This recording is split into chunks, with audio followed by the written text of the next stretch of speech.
perhaps I'm foolish in the sense that I shouldn't be worried about being arrested. I should be worried about being shot.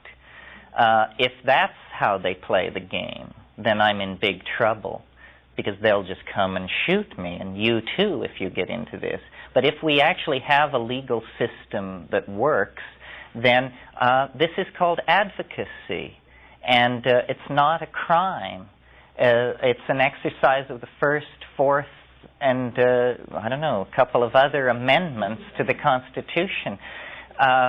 Henry David Thoreau, you don't get more American than that, said that if you are right, you are a majority of one. And we live by majority rule. I don't feel heroic. I mean, it's not false modesty or anything. I don't feel heroic doing this. This is really humdrum to me. I just could not behave any other way because of what I've seen. I mean, this transcends laws. All that it's seen as preposterous. I mean, there are, I believe in universal laws.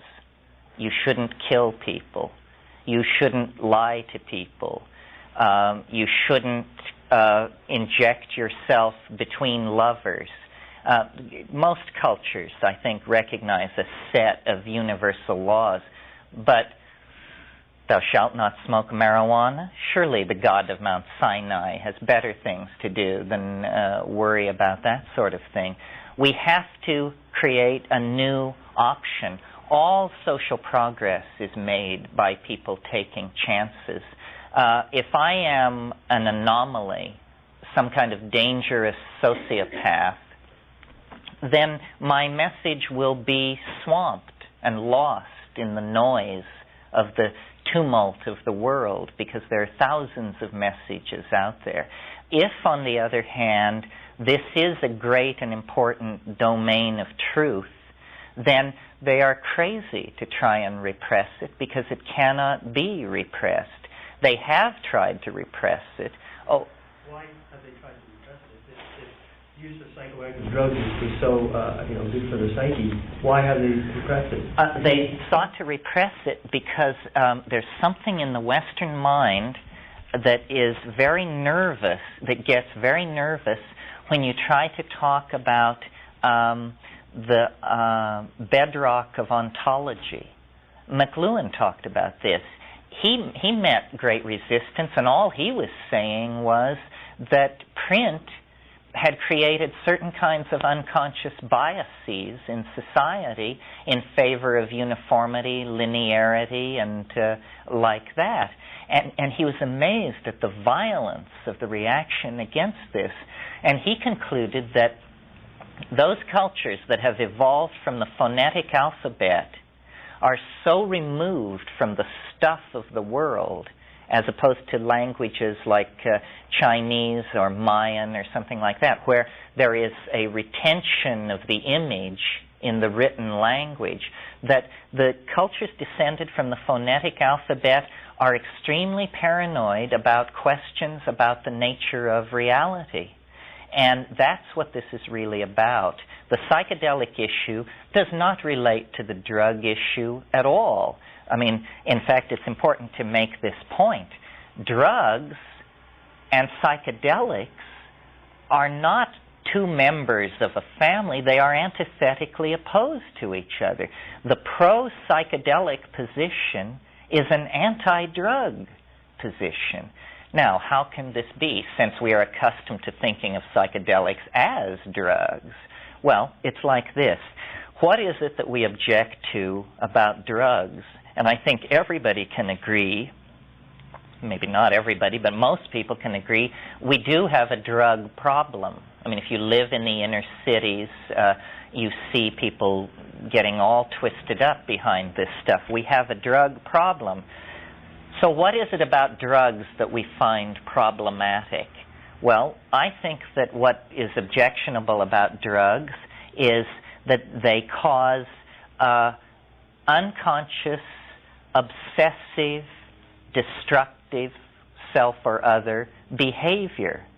unconscious, obsessive behavior is intolerable because we are conscious people accustomed to injecting choice and meaning into our lives. You cannot have meaning if you do not have choice.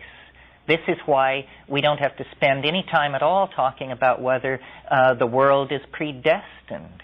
Because if the world is predestined, then I'm not saying what I'm saying because it's what I want to say. I'm saying what I'm saying because I can't say anything else. And you're sitting there because you can't not sit there. So it makes the world very dull and uninteresting. Compulsive, unexamined, obsessive behavior is the quintessence of anti-human behavior. It was Bertalanffy, the founder of general systems theory, who said, people are not machines. But in every situation where they're given an opportunity to behave like machines, then are drugs which reinforce obsessive and unexamined and self-destructive behavior patterns. Well, what do psychedelics do? They destroy behavior patterns, destroy cultural assumptions, completely hold everything up for grabs, completely throw open the possibility that reality could be any of a number of ways that are not culturally sanctioned. So in that sense, the psychedelics are almost the answer to the drug problem. And the early use of psychedelics reported spectacular progress with alcoholism. Well, now see, the people who believe that alcoholism is a disease, and I don't follow this literature closely, it seems to me this is a preposterous statement. I mean, a disease? You mean like influenza and smallpox and AIDS? Alcoholism is a disease? Can you get it if you don't practice safe sex, or do you have to wash your eating utensils? It isn't a disease. What it is it's a failure of self-image. And the reason LSD in many cases had a tremendous impact on alcoholic behavior was because it just showed people what they were doing. It said, this is you. You're a drunk. You're a burden to your family, a bore to your friends, you smell bad, and you're useless. How do you like it? And so somebody said, I don't like it. I said, well, then stop drinking. That's what it is. That's how psychedelics cure addiction. And nobody, when they talk about addiction, nobody ever talks about what is called self-restraint. Terence, there's a new book that came out about a month or two ago that's incredibly, I don't remember the name offhand, incredibly controversial. But alcoholism? Yeah, that heavy alcoholism. drinking. Myth of alcoholism is a disease. Right, yeah. And the man takes the position that the last 30 or 40 years where we've seen alcoholism as a disease is just, more bullshit from the medical model. We need another alternative. And of course, AA and everybody's just up in arms about the book. Well, yeah, AA has I don't remember now. What did you say? John, what's the book? The name of the book is it's by Cinegret. It's called Heavy Drinking, the Myth of Alcoholism as a Disease. It basically discusses the fact that it's a rationalization to say that it's a disease. I mean, there are certain people, I think, that have certain chemical reactions to alcohol, but they're in the minority, and that this is very important to me as well because this is work that I'm interested in. And alcoholism has also touched my family, as it has a lot of families. And yeah, I think the disease model has there's no responsibility involved, And AA, their position, their goal is not to understand the nature of the universe. They're not in the philosophy business. They're trying to get people to stop drinking. So to maximize that goal, I think that they go far overboard. First of all substances, they say, if you're an alcoholic, then you must forswear everything. I don't know how they relate to tobacco. But see, what you've got to understand is we are set up for addiction. It's just like language and cognition and all of these other things. We are the animal which addicts. Other animals don't addict. And addiction is a way of relating to the world. we don't not only addict to drugs, we addict to each other, to chunks of territory, to behavior patterns. It's like attaching ourselves to what we see and what... Exactly. It's attachment. We attach to everything.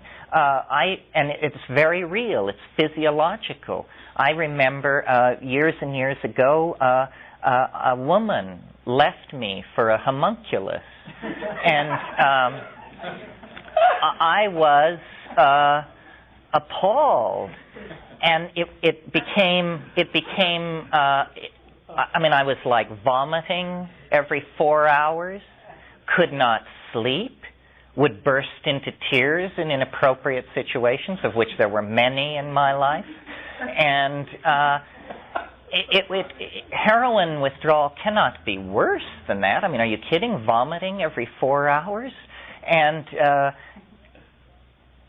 then one night, in the middle of the night, I was just frantic, because I felt like when I was awake, I felt like I wanted to be asleep. When I should have been sleeping, I couldn't sleep, and I was just dragging myself to classes. I felt, this is crazy. I should turn myself in, but they don't have crisis centers for broken hearts. What are you going to do?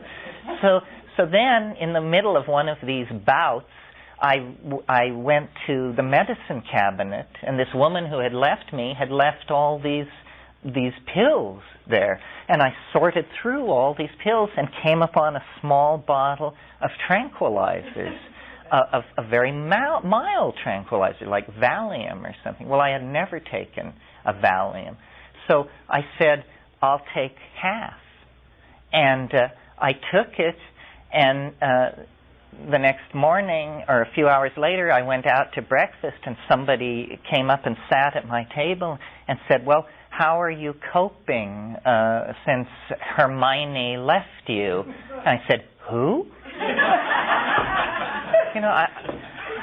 Just jerk, and it really gave me respect for tranquilizers. I mean, I was appalled. I was appalled that something so real to me, so much me, half the tab, I didn't care, let him go. And then I realized all the people around me, this is how they deal with emotional crisis.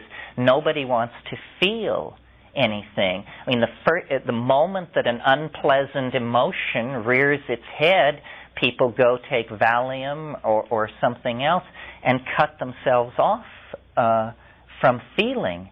We addict to people. That's the point of that story. And when they leave us suddenly, it's just like having your heroin taken away and you become a mad thing for months, years sometimes. I mean, I still vibrate from this event, and it was 15 years ago.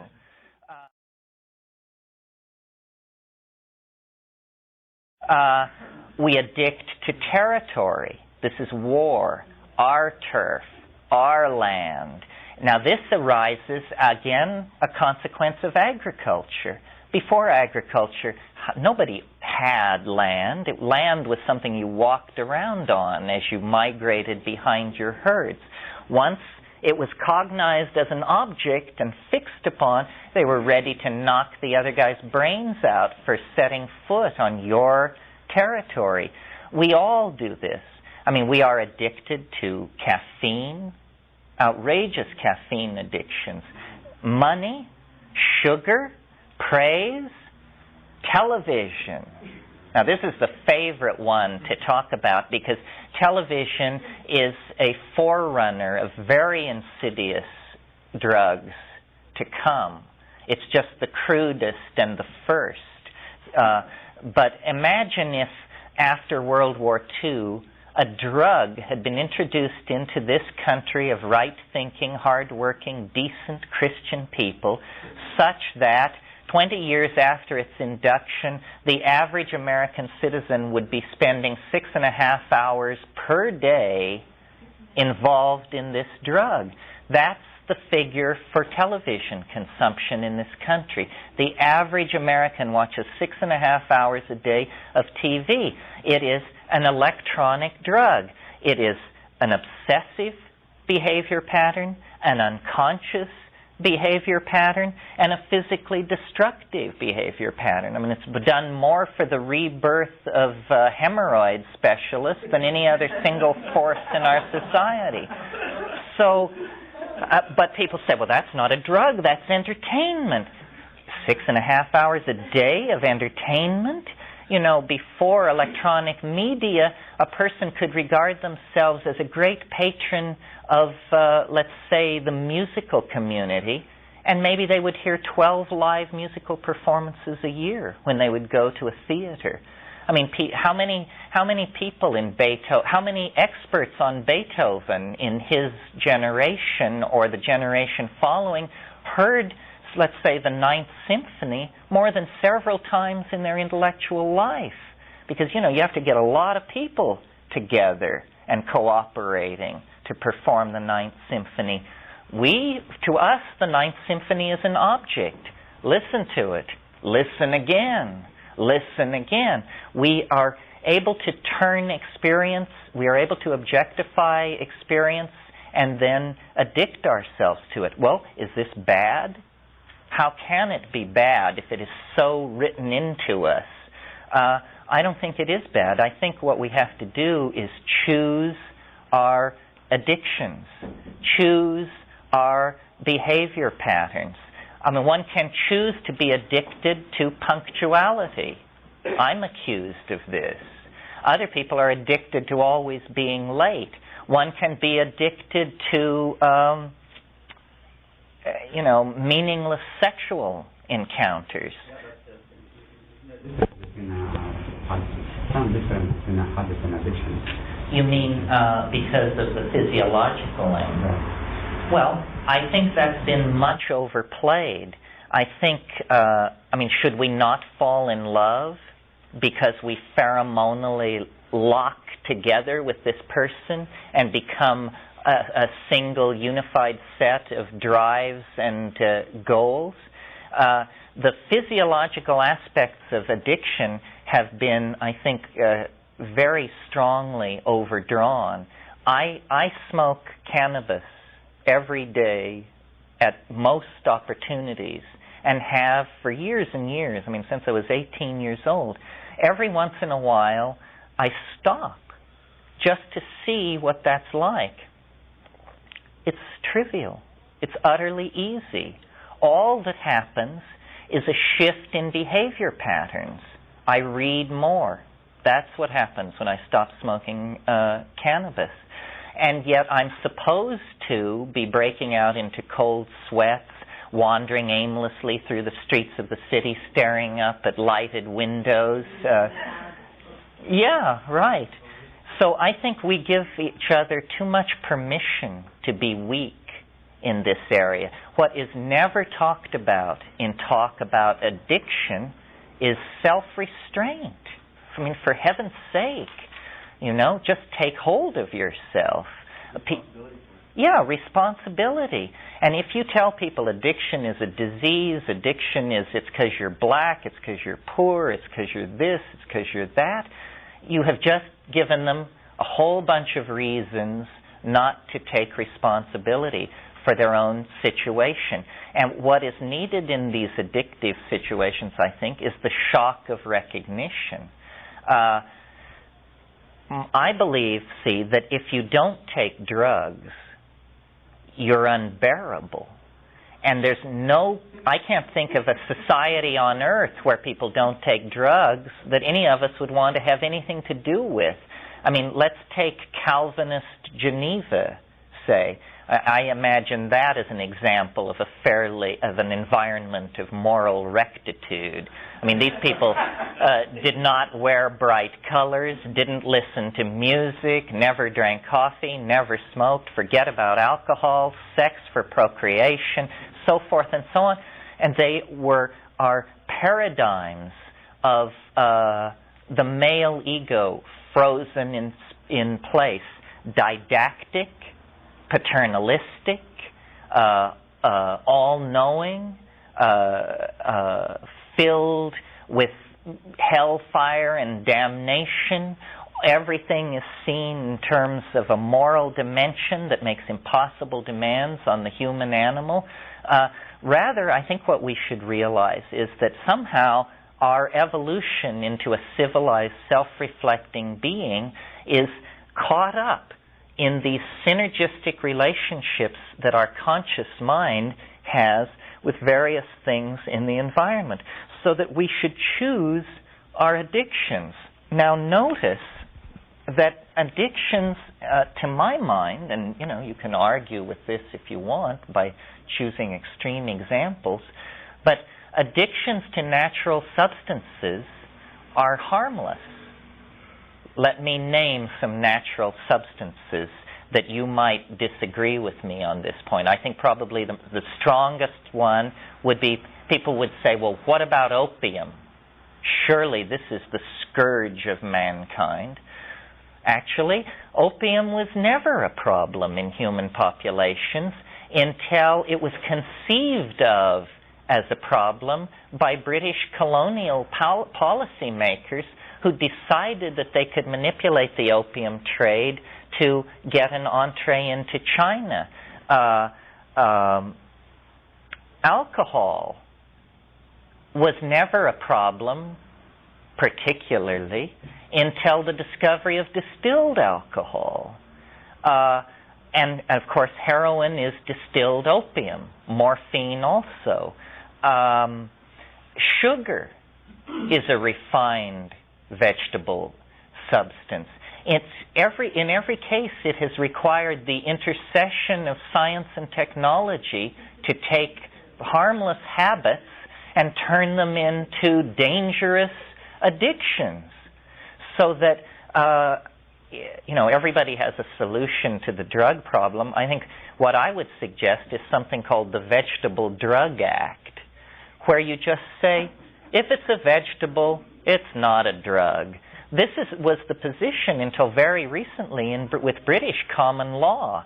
In Canada, mushrooms were legal. Mushrooms aren't psilocybin. Psilocybin is a refined chemical.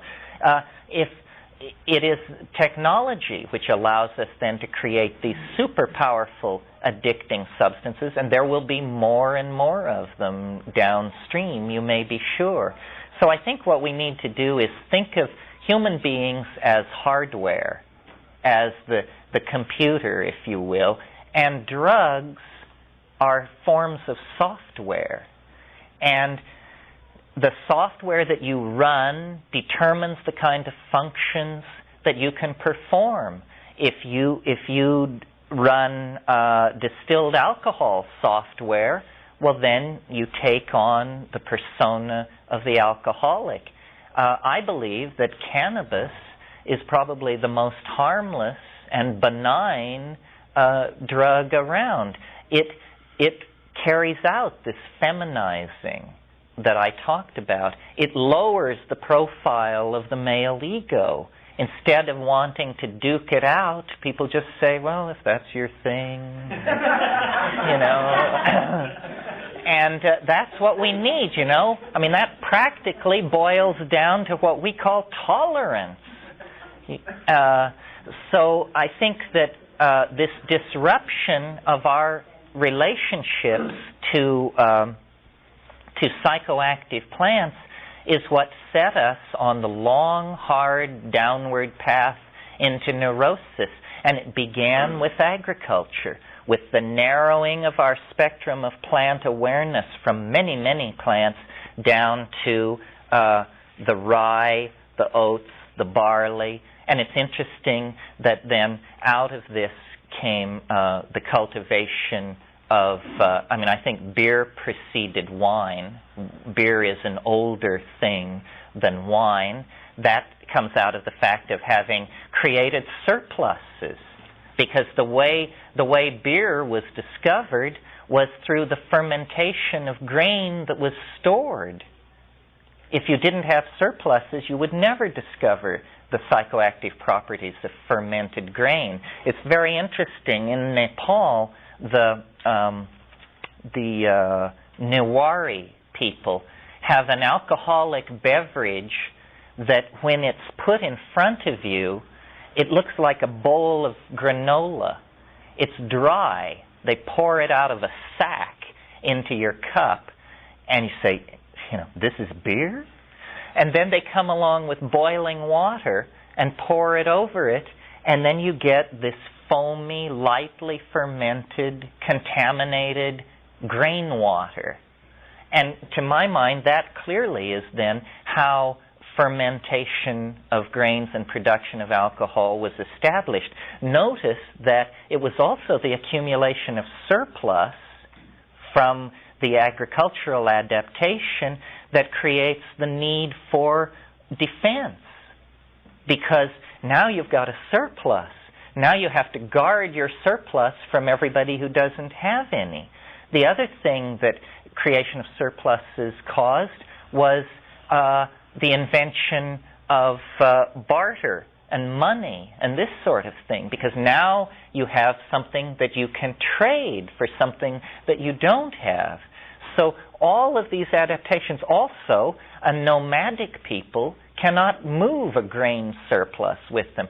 So if your harvest one year, if you're a semi-nomadic people, that's a people who, like in the Amazon, they plant things and then they leave them and go away, and they have like a yearly peregrination, and when they come back to that place a year later, there's all this food ready for them.